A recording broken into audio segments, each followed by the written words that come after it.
average real GDP growth, so that's US economic growth, has been 1.2% lower under Republicans than Democrats since 1949. Job growth under Republican administrations has also been 1.4% lower, with the average unemployment rate 0.6% higher than with Democrats. The same pattern holds true for the stock market. This chart shows us the average S&P 500 return in the months after an election. This blue line shows the average return after a Democrat is elected, and the red for Republicans. We can see there's a significant difference between the two. The average S&P 500 return is nearly 40% higher under Democrats than Republican presidents. So history does seem to suggest that the economy and markets have actually performed worse under Republicans than Democrats, which is exactly the opposite of what you would expect given that the Republican Party is seen to be more favorable towards economic growth. Again, a big factor of luck seems to be at play in these figures. You see, the economy goes through a natural cycle of expansion and contraction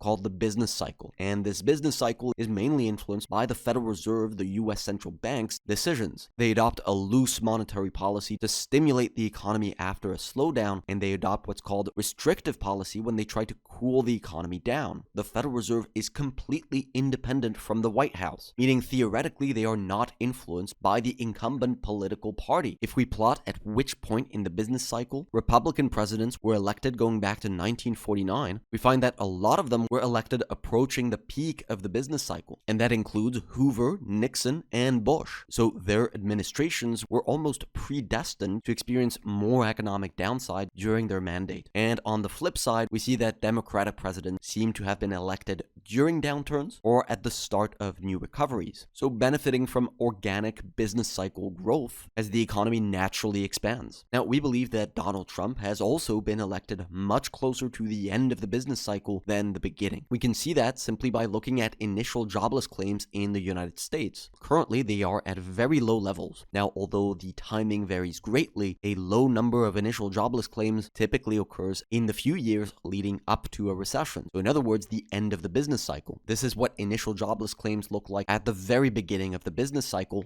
right after a recession. They're at elevated levels, and so there's plenty of room for the economy to improve. That's not where we are right now. Now, at the same time, we've had the yield curve that has been inverted over the last year, which is also something that typically happens near economic recessions. Now, as you may have seen from our recent videos, we've actually extended our timeline for a recession to 2026, but that would still be a recession that occurs under Donald Trump's watch. Again, not necessarily because of his policies, but just because of where we are in the business cycle.